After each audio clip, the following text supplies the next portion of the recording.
Kalarimarma treatment is known as the backbone of Kalaripayattu. The Kalarimarma treatment is found success in almost all cases where other systems of treatment fails. Deharaksha Ulichil, the massage therapy to protect our body. As we all know, the ancient treatment methods of Kalari is on its extinction. So to protect it from extinction, we hereby confess that the complete knowledge of the Kalari cannot be passed through this media. For that, a person has to come directly to the master. Among the types of Ulichil in Kalarimarma, the Deharaksha Ulichil removes the excess and unwanted fat and also clears the body from toxins. This therapy rejuvenates the cells, helps to maintain the balance of the body and keeps the body young and healthy. There are basically two types of Ulichil called Kai Ulichil and Chavatti Ulichil. Kai Ulichil therapy is done with the palm and Chavatti Ulichil therapy is done with the help of feet.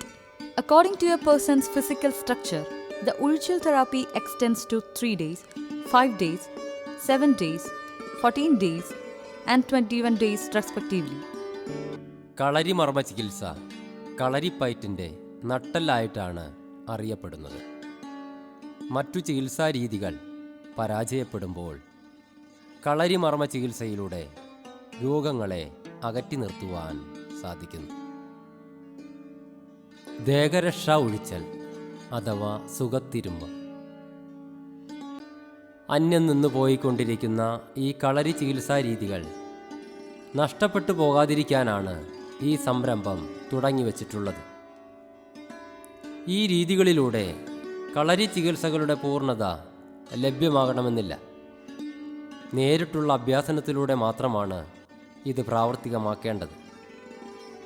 കളരിമർമ്മ ചികിത്സയിലെ ഉഴിച്ചിൽ രീതികളിലെ ഒരിനമായ ദേഹരക്ഷാ ഉഴിച്ചിലിലൂടെ മനുഷ്യ ശരീരത്തിലെ അമിതമായിട്ടുള്ള മേധസ്സിനെ പുറന്തള്ളുവാനും മാലിന്യങ്ങളെ ഉന്മൂലനം ചെയ്യുവാനും കോശങ്ങൾക്ക് ഉണർവ് നൽകുവാനും ശരീരസന്തുലിതാവസ്ഥയെ ശരിയായ രീതിയിൽ പ്രാവർത്തികമാക്കുവാനും യുവത്വവും ആരോഗ്യവും സംരക്ഷിക്കുവാനും ദേഹരക്ഷാ ഒഴിച്ചിലിലൂടെ സാധ്യമാണ്.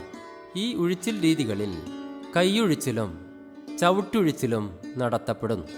ഒഴിച്ചിൽ ആവശ്യമായ വ്യക്തിയുടെ ശാരീരിക അവസ്ഥ നോക്കി 3, 5, 7, 14, 21 എന്നീ ദിവസങ്ങൾ വരെ നീണ്ടു നിൽക്കുന്ന തരത്തിലാണ് ഒഴിച്ചൽ നിശ്ചയിക്കുക.